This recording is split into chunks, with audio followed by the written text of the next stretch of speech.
Welcome back to Her Cup Overflows podcast. I'm your host and cultured certified Reiki Master, Kwanzaa Tolbert. If you're new here or you chose to circle the block with me, I thank you and welcome you just the same. Her Cup Overflows is a listening community of healing for the mind, body, and soul. Each episode is a timeless conversation overflowing with wisdom to fill your cup with resilience, courage, and empowerment. These conversations are inspired by real-life experiences, the traumas, and the triumphs. But it wouldn't be a place for healing if I didn't hold a safe space for trauma without judgment, but with accountability, honesty, and commitment. Because in those three things lies your superpower to overcome life's adversities, and that new energy becomes the catalyst to you living out loud, living freely, and unapologetically on your terms. That is Her Cup Overflows. So let me start by apologizing in advance. If you hear any raspiness or a little Barry White voice creep in, it is still your good sis. Pollen is outside playing tricks all on me right now, but it's all good. We definitely gonna get through this together. So this episode is all about shadow work. I thought it was so timely in my podcast journey to talk about shadow work because it is the number one question that I get asked. What is it? Followed by, how do I start doing shadow work as part of a healing journey? And I will say, if you are curious and have listened to episodes 1 and 2 of Her Cup Overflows and completed or at least worked or thought about the self-discovery prompts from each episode, you are already doing shadow work. And I'm proud of you. If you haven't been following the prompts, that's okay. And if you're just curious about shadow work, then I can definitely say that you are sharing the right moment with me. Shadow work, like a lot of spiritual things these days, have become very popular on social media. If you're on TikTok, I'm pretty sure you saw the black and white shadow work journal that went very viral at one point. Even I bought one to give to someone else, and I'm not really a trendy person. But so many people were recommending it. They were buying it from the TikTok shop and making videos to share their testimony of how healing it has been to use the shadow work journal to uncover the traumas and the emotions that they have suppressed throughout their lives.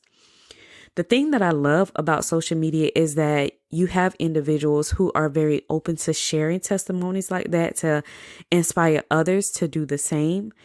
But the thing that I also do not love about social media is that we don't always get the full truth. And so this moment for me is very important to share with you what I know about shadow work from my studies, but also from my own personal experience, because while it is such an amazing thing, it is not an easy thing to do, which is why I caution everyone who asks me about shadow work to only do it when you're truly ready, like ready in mind, body, and spirit, because it's going to involve all of that. And I don't say that to scare anyone, because if I can do it, you can do it too. But I say that to help you best prepare so you know what you're getting into. So I mentioned before about shadow work being Pandora's box, which is known for something that contained evils, problems, and misfortunes, but also held hope and blessings. So to share a little Greek mythology behind Pandora's box. So Pandora's box was originally a jar, but throughout the years of translation, it eventually turned into a box. But either way, jar or box, it was sealed with curses, misfortunes, basically all the problematic things of the world. But it also contained hope and blessings buried deep within the jar.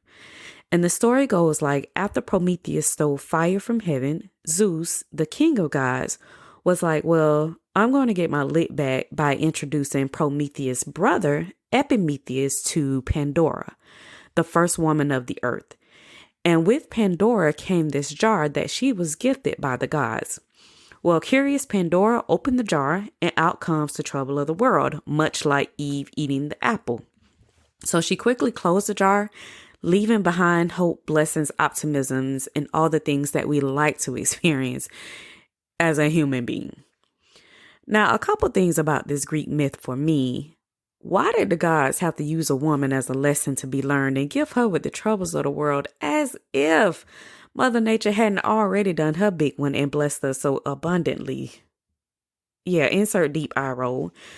But this also brings to mind how karma really is that girl. When people do deceptive, malicious things, just wrongdoings to others, karma is not limited to just getting that person back directly. She will show up in your kids' lives, your parents' lives, your siblings, your health, your money, wherever she is felt the most. So we just got to be careful about how we out here playing with God's children. Okay. Karma ain't loyal, but she is. Back to the Greek myth of Pandora's box. So shadow work is no different.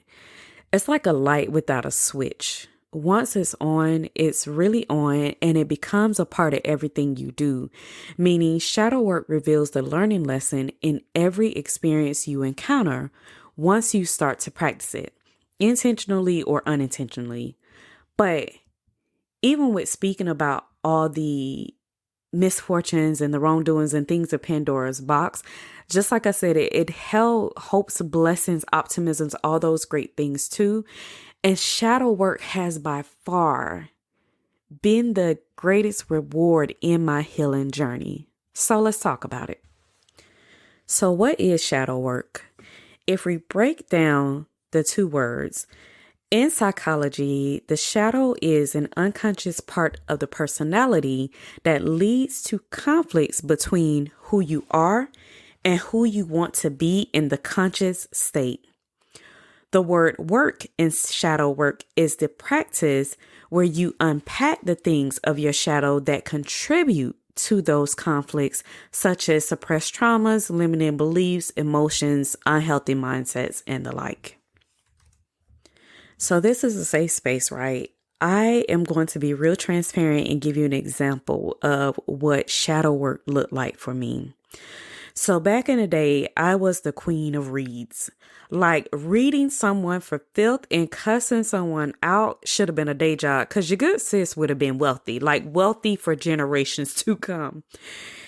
And it was my defense mechanism, right, wrong, or indifferent, because it was like, let me get you before you get me type of protective thing in my mind. In the wrong and indifferent times, I unconsciously knew better, but I consciously chose to show up in that shadow energy only. I could be dead wrong, like knowing that I'm wrong, but wasn't going to apologize because I felt like it made me look weak. And the last thing I was going to do was allow you to see me weak and let you take advantage of that. So that wrong feeling and knowing would just stay between me and God. Once I started doing shadow work, this was one part of my shadow that I needed to unpack. I had to question myself, why did I feel the need to be that protective of myself in that manner all the time? And I distinctly remember using the 5 why method with this. I actually still use the 5 why method today, in work, out of work, wherever I need to, but it was a part of my shadow work back then. And the 5 whys is a method where you identify a potential problem and you break it down with asking 5 subsequent whys of the answer you gave to identify the problem's root cause. So my problem I identified was feeling like I needed to curse somebody out or read them for filth, no matter how minor the problem. So my first why is, why do I feel I need to do that? And my response was, because that person did or said something I don't like. Okay. My next why was, well, why just because someone says something you don't like or do something you don't like, you feel the need to curse them out? And my response was, because I need to speak up for myself. So my next why is, well, why do you feel the need to speak up for yourself? And my response is, because if I don't, no one else will. So then the next why is, why do you feel like no one else will speak up for you? And my response was, because that's the experience I've had in life where people have left me hanging and I felt unprotected. And so my last why is, well, why do you feel unprotected And when I got down to the answer of that, it was because as a child, throughout teenage years, and somewhere in my young adulthood as well, I feel like I was abandoned by individuals who I needed at certain times. And so I had to protect myself from feeling that fear of abandonment again. So I had to get people before they got me. Now, let me just say, it is so amazing how one thing is very relevant when it seems irrelevant to another when you're on your healing journey. Like everything is connected in some way. I don't think without doing this part of my shadow work that I would have been able to connect my need to curse someone out to my fear of abandonment. And this was actually my first encounter in understanding I even had a fear of abandonment and where I needed to dive deeper to uncover the suppressed traumas, the resulting emotions, and the limiting beliefs that I had developed from it. Starting with my relationships on all levels, past, present, and then what did I want them to look like in the future. I'll be honest, this shadow act was an overtime change for me. It was not something that I was able to commit to immediately. When I first started this part of my shadow work, it was more of a conscious thing that had to take place first. So when something would happen that would make me want to revert and read someone fulfilled, I would actually think about it like how I wanted to act before I acted. But it was the change in my relationships and who I had them with that fully allowed me to embrace this shadow behavior from even having to think about it to just living it. Like I talked about in my Lovers and Friends Remastered episode, I started to surround myself in my personal space with just people who I could be vulnerable with, who could see me at my weakest state, but not even acknowledge it as a weakness in me because they have fully embraced all of me.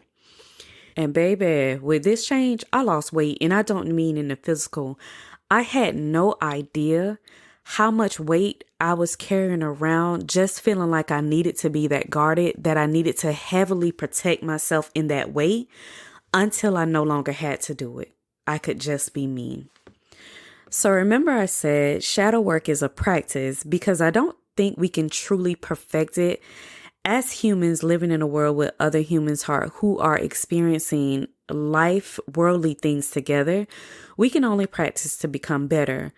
But I also want to remind you that it's a practice because at this day and time, most often than not, I choose peace over violence. I may still curse you out now, depending on the situation, so to speak, but it's really with good, genuine intentions. In some way, I'm probably expressing my frustrations or disappointments because I have your best interests at heart, but it's really without over emotionalism. And if it is a weak moment for me where I get to cussing and fussing out of emotions, I'm not too proud or too wounded to come back and say, I apologize. I could have handled it differently. Because that's me showing up in all of me, the unconscious and conscious of who I am and who I want to be, which is simply better than who I was yesterday. Holding myself accountable to this standard has also allowed me to set boundaries for others. If I'm in a conversation or a disagreement with someone and they seem to get agitated, they start talking outside of the neck, getting beside themselves, I let them know too, like, I'm not going to talk to you in this state. So when you calm down and you're able to talk rationally, then we can revisit. This isn't a compromise for me in my healing journey. So if you are deciding whether you want to start shadow work as part of your healing journey, I'm about to share some tools and things that you can do as part of your shadow work to get started that I have actively done and still do when I'm being intentional with my shadow work as part of my healing journey. Most of the things that I'm going to share is things that you can do for yourself by yourself. And then I'm also going to share a couple of things that you can also do that's very beneficial, but you'll need help from others. Elevate your healing journey with Ink Thoughts for My Bloom Season Journal, brought to you by our sponsor, the Spiritual Tea Company. This journal features 160 blank line pages inviting you to delve into your inner thoughts, feelings, and emotions. Discover the power of journaling to boost your mental well-being. Research confirms that journaling aids in mood regulation, problem solving, and memory enhancement. Unlock the benefits of journaling today by pre-ordering your copy of Ink Thoughts for My Bloom Season Journal at www.thespiritualteacompany.com. So the first thing is knowing your zodiac signs. Yes, I said signs with an S. If you are not familiar, you do have more than just the one known sign that most of us know, which is determined by your birth date in comparison to the zodiac calendar. So your three signs, also known as the big three, is your sun, your rising, and your moon sign. And I'll break down each three. So the sun is the most known zodiac based on your birth date. The sun moves through each of the zodiacs during a specific time of the year, roughly 1 month during the Earth's 360-degree orbit around the sun. It represents your identity, ego, your motivations in life, basically like the sun, what makes you shine. And then your next sign is your rising sign, which is also known as the ascendant, which is determined by your exact time of birth on your birth date because it relates to the sun's exact position at the time of day you were born. So this speaks to the energy you exert, like how you show up to other people from your appearance to your attitude.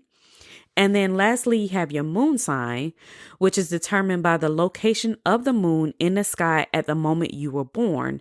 So it requires the date, the exact time, and place of your birth. And your moon sign governs your emotional state, which is a big part of your shadow. Your moon sign relates more to your inner world and your relationship with self more than it do others. So pretty much think about your big three together as a puppet show. The puppet itself would be your sun. That's the main character, right? That's who people come to see. The puppeteer is more so your moon sign. It's the driving force to your main character's emotional state and how it will act. So when we're watching a puppet show, we are so enamored. We're so interested in the puppet that we forget that there's a person, a whole human sitting there that's driving the puppet, that's doing the talking and all of that stuff. But that's not the person that we are paying attention to. It's the puppet. And then the stage itself, like once the curtains open, how is that puppet going to show up? It's going to be like, what energy are you going to be giving to the audience that's part of your performance that's going to keep people engaged and interested in you? So for me, knowing my big three was like a decoder to who I am. I am a born Capricorn. I'm a Capricorn by my sun sign. So most things about me is very masculine. It speaks to my masculine energy. We are doers by nature because we like achieving things. So I'm telling you, if you need to get something done, get you a Capricorn because we gonna get it done. But we are very authentic and honest in nature, which a lot of people have a little bit of trouble with because there's no gray for us. Pretty much everything is black and white. But the way that I choose to shine can be different based on a setting. As a Capricorn, we don't like the spotlight. We like to do our thing and be very successful and all that stuff, but privacy is always going to be the preference. But I noticed in certain settings, I will operate very unlike a Capricorn, like almost a demanding the spotlight and very comfortable in embracing it. So I knew that was kind of outside of my comfort zone, but I'm like, well, where is this really coming from? Because that's not really a Capricorn, but learning my big three, my rising sign definitely spoke to my confidence and my boastfulness and learning to love the spotlight more than what the Capricorn in me would. So I learned my big three from Cafe Astrology. It's a website where I was able to plug in my information, the exact information that you need, my birth date, place. And when I say place, doesn't necessarily mean hospital. It's asking for a city and time of my birth. And by doing that, it creates a birth chart for you to let you know of your big three. And then it has other details because there's so many other houses and signs that's relevant to your character too that contributes to the big three. I will tell you, I've had people ask me in the past, that what could they do if they don't have like the exact information? Maybe they don't have the birth certificate, so they don't know the exact date, time, place type of thing. Fortunately, to get the accurate information, you're going to need the exact detail. If you know like estimated details of your birth date, time, and or place, you can try it and maybe you get an idea, but I will tell you that it's not going to be accurate versus when you have the exact details that you need. So the website that I use is called Cafe Astrology. There are so many websites out there. If you just Google birth natal chart, you will find one. But this is definitely one that I would say is tried and true, and I recommend to anyone. Their website is www.astro.cafeastrology.com. I will plug this in my blog if you want to go create your own birth chart. I'll also add it on my social medias so that way you can link from there as well. But this was like a huge tool in decoding the things that I thought I knew about myself and then just the things that I didn't know at all that contributes to the blueprint of who I am. The big three is definitely the blueprint to your personality and who you are and how you show up in this world. My next thing is journaling. So when I first started my healing journey and I started to do journaling, it wasn't until I started to do the shadow work part of it where journaling really became super important for me. And I kind of started out with a guided journal, but somewhere throughout the way, while that was very good, I actually needed more of a whiteboard type of situation. So meaning I just needed a blank journal because sometimes I had thoughts, emotions, feelings that would come up that I didn't necessarily need a guide to tip me to help me think about what I wanted to discuss. I knew what I wanted to discuss and I just needed an avenue to be able to get it out. If I wasn't in a space of time where I wanted to say it verbally and discuss it with someone, I would use my journal to be that outlet for me to write things out. And let me tell you why this was so key, because sometimes when I do things in the physical, like if I've had a conversation, if I verbally said something or I reacted to something in a certain way, I didn't necessarily know what that looked like until I wrote it on paper. Like when I wrote it down and then I play it back and I'm reading my own words that I wrote, I almost have a view from a second or third person point of view. And then that's why I was able to like, okay, now Q, now you know you did the most. Like, you know, you need to go back and correct that. Or, okay, you know what, you handled that, you handled it the correct way. You know, I'm really able to assess myself versus what I was able to do in that moment or just in the physical, because I'm only just acting as me. I'm acting out the shadow, right? I am not against guided journals at all. I will say for some beginners, that's probably the best way to go, because sometimes you don't know where to start. You don't know what to do. You don't know what questions to ask type thing. And so sometimes the guided journals are best, but I would say if you can get both, then I would definitely get both, because sometimes you don't know where to go and the guided journals will help, but sometimes you know exactly what you need to do, say, write out type of thing. And that's where the blank journal would be more supportive. And obviously, because of my shamelessly plugged ad, I am a real true advocate for journals, because I had to go and create ink thoughts for my bloom season. So that way you can get started with journaling your ink thoughts today. So make sure you pre-order that on thespiritualteacompany.com. And then the last thing that I was able to do for myself by myself was meditate. And I kind of talked about that in my first episode of Coming Out of the Closet. I think one of the biggest misconceptions about meditation is that you have to quiet your mind. And when people try to attempt that, like totally go blank, you know, like white noise in the mind, only you don't have any thoughts, any emotions, any feelings, anything like that. That is very hard to accomplish as a beginner. And what happens is people lose hope and motivation in meditation when they believe that they need to quiet their mind. And I want to be clear, quieting your mind is an amazing meditation, but it takes practice. It's something that you eventually accomplish over time when you meditate. So what I recommend to beginners is mindful meditation. There are different types of meditation, but mindfulness is definitely where a beginner should start. It's a practice where you are aware of the thoughts and feelings that you're experiencing in a moment without interpretation, without judgment, all of that. But then you learn to direct your focus away from those thoughts and feelings by compartmentalizing or like filing those away until you actually need them, like when you need to think about them. So mindfulness is let those thoughts flow, but as they come, you're more aware of them in the moment, and then you just, you file them away. You compartmentalize, you put them wherever they need to go, because in this very moment, it's almost like clearing the clutter. If you can imagine papers floating around in your mind, like all the stuff you need to do one by one, you're taking each paper, you're putting them in a folder, you're putting them in the file cabinet. And that's what mindfulness does for you. It's a wonderful meditation that just helps you become more aware of who you are in a moment. And eventually, if you continue to practice that meditation, you'll get so good till you won't even be thinking about these things like in real time outside of meditation. When you're in a moment of doing something or you're verbally speaking, you will be very mindful of how you're speaking. You'll be very mindful of how you're acting because of this practice of meditation that you've been doing with mindfulness.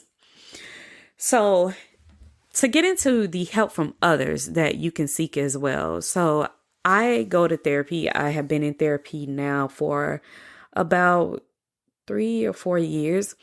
So I have a therapist who I see once a month. And let me tell you something, I fight anybody about this woman, okay?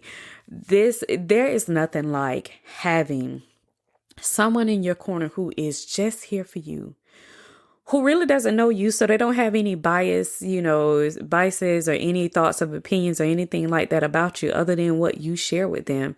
And then that person helps you to cope with the things that you bring up. They help you strategize in ways to manage. They coach you through life.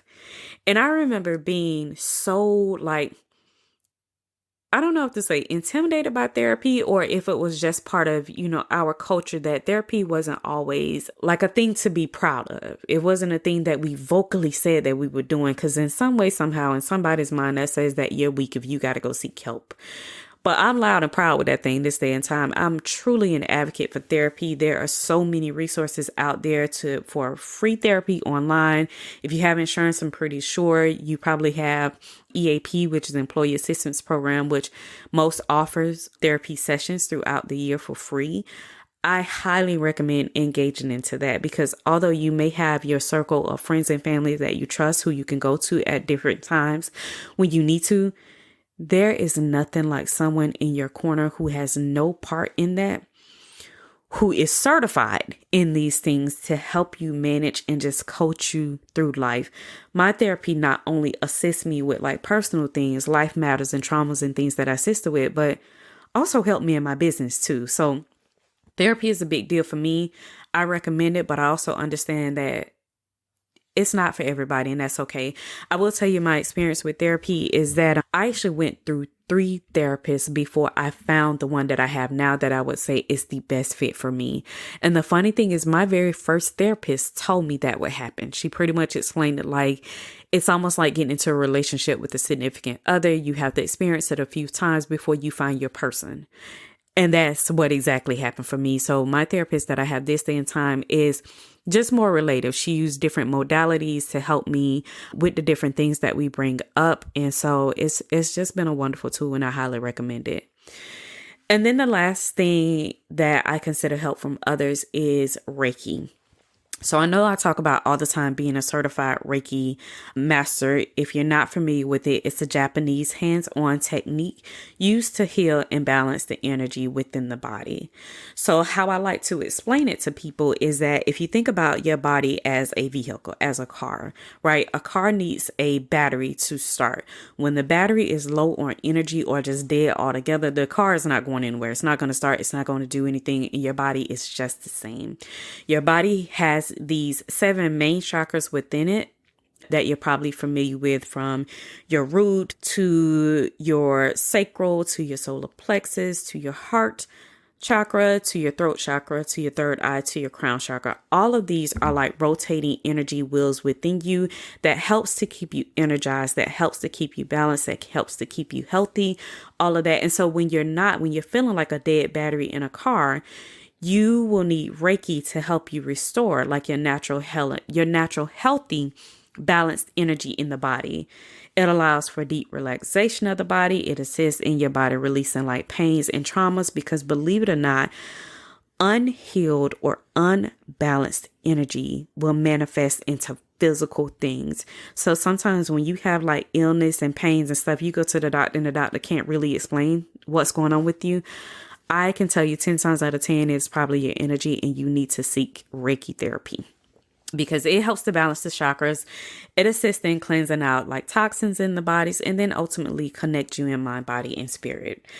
I started out as a patient of Reiki because, as I mentioned before, that shadow work involves your mind, body, and your spirit. And it really does, because you're going to uncover some stuff that's going to start coming up. And that stuff is going to manifest in energy in some way, shape, or form.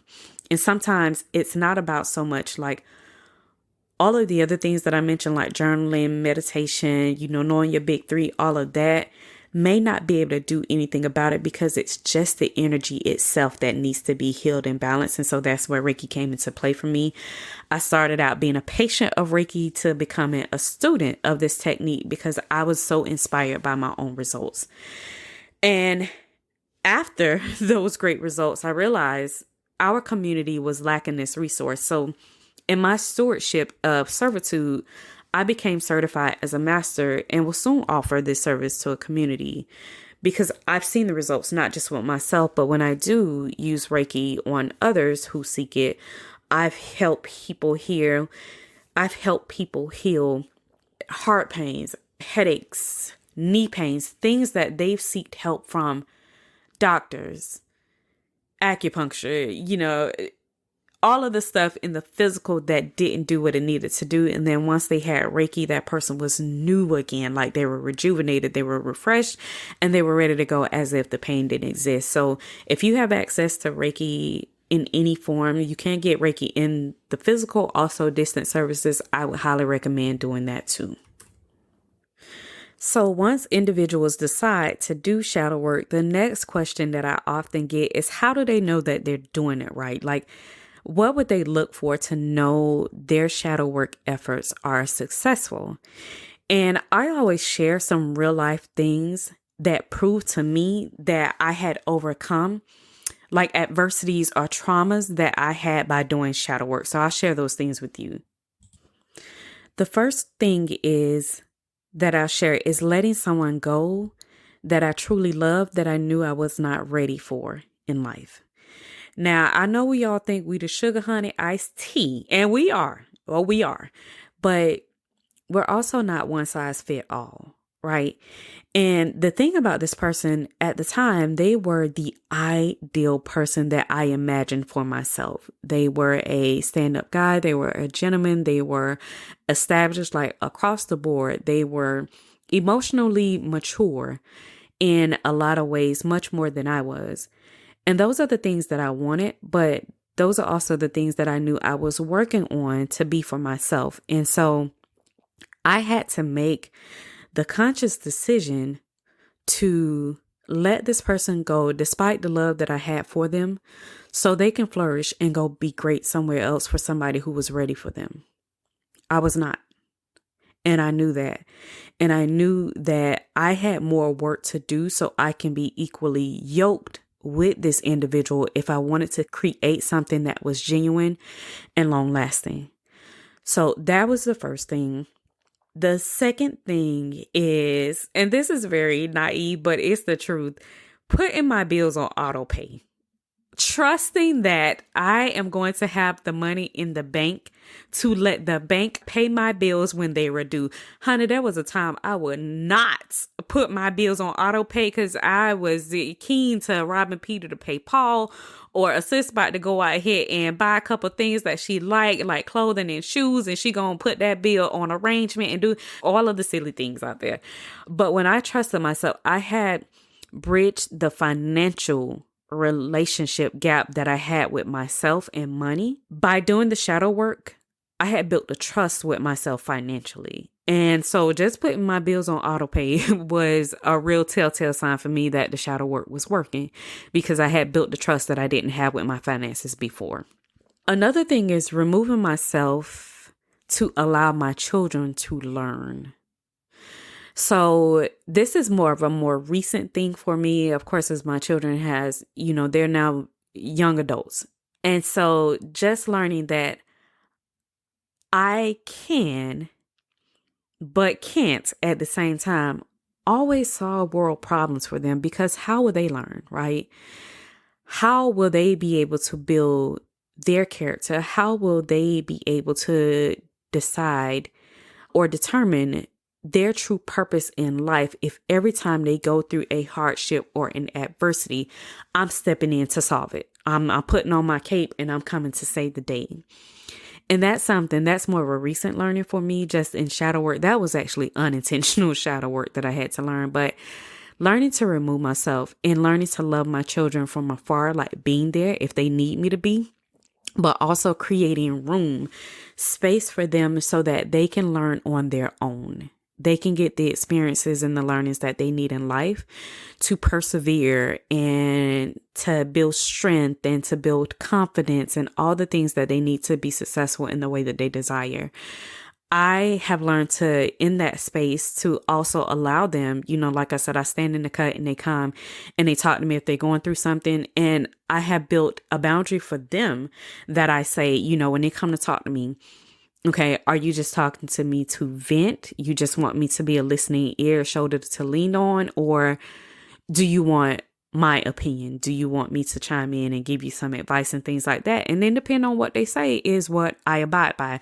Now, as a parent, of course, if I see something, that seems to be detrimental or that it might just be going the wrong way based on what they're sharing, of course, I'll speak up. But if it's just really them going through something that they just need to learn and it's not dangerous, it's not detrimental to their health, their physical being or something like that, then I let them be and I let them learn, because I have truly understood that these are God's children. I was just a vessel as a mother to birth them. And so I'm learning to just love them from afar and allow them to be themselves and to truly prosper on their own journey. And I am part of their village, so I'm always going to be here as part of the support, that I don't always need to put the cape on and step in.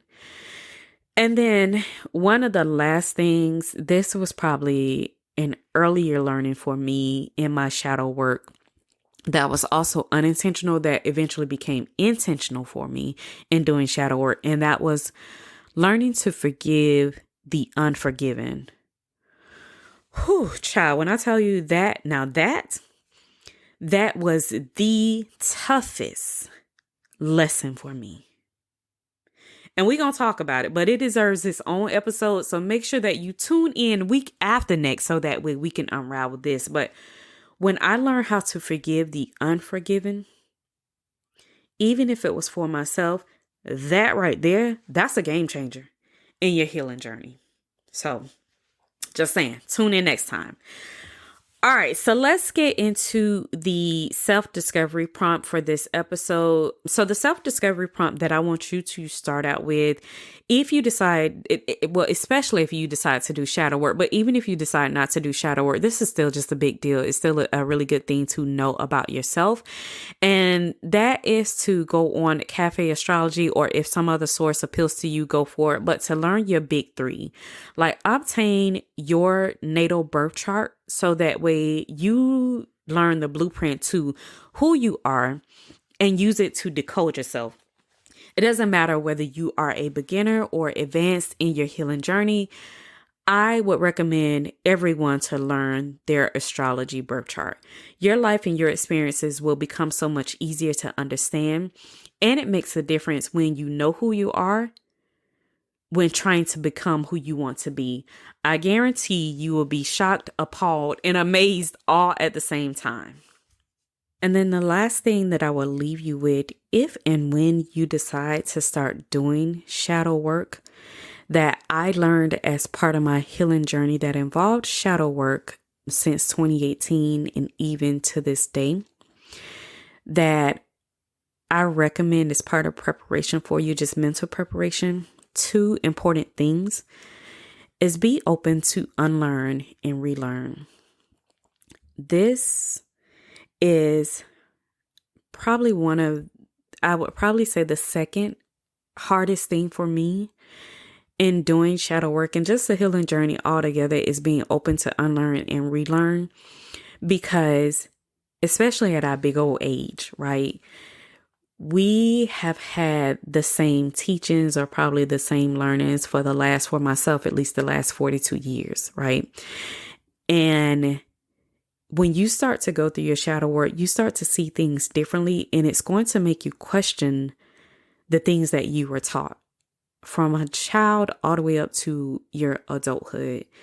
And it's going to make you doubt the things that you know. It's probably going to make you doubt the things that's coming to surface from your shadow work. And so just being open to unlearn and relearn from the beginning will help with that. Just having that open mindset.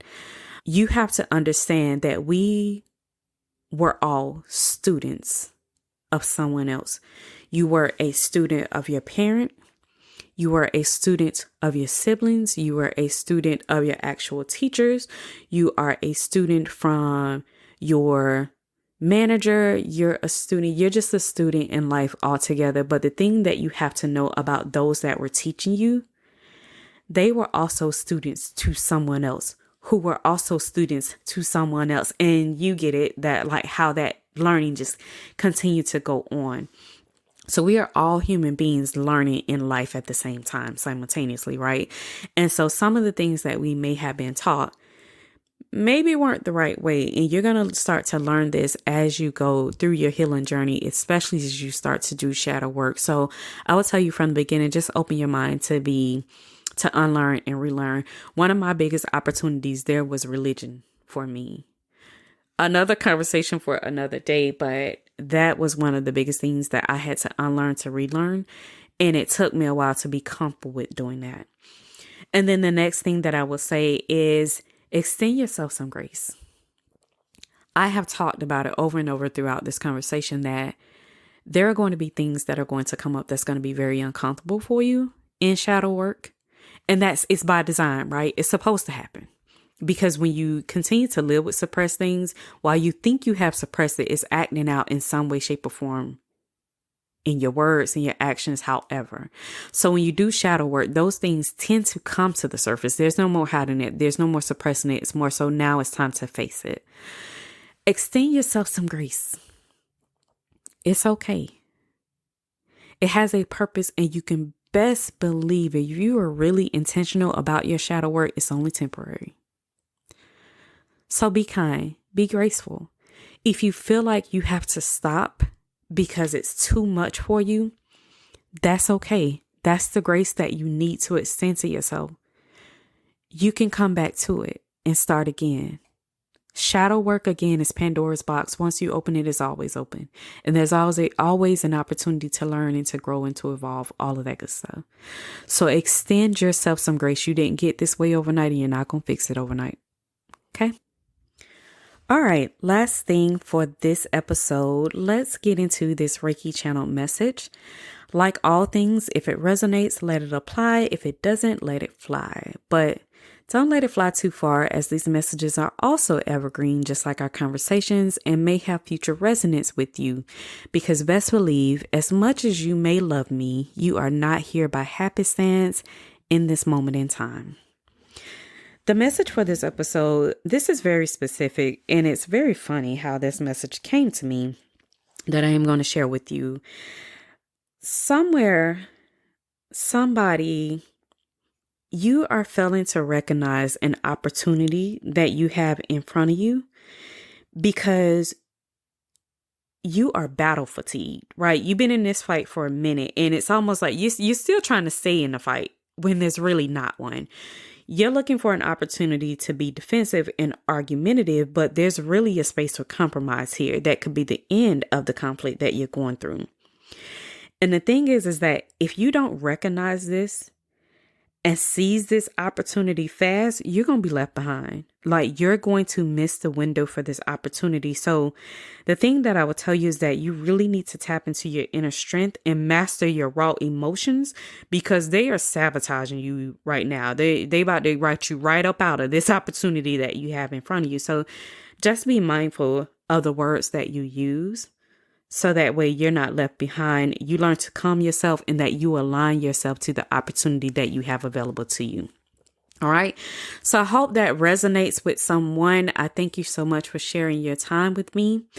Until next time, keep taking up space and refill yourself because you can't pour shit from an empty cup. Take care.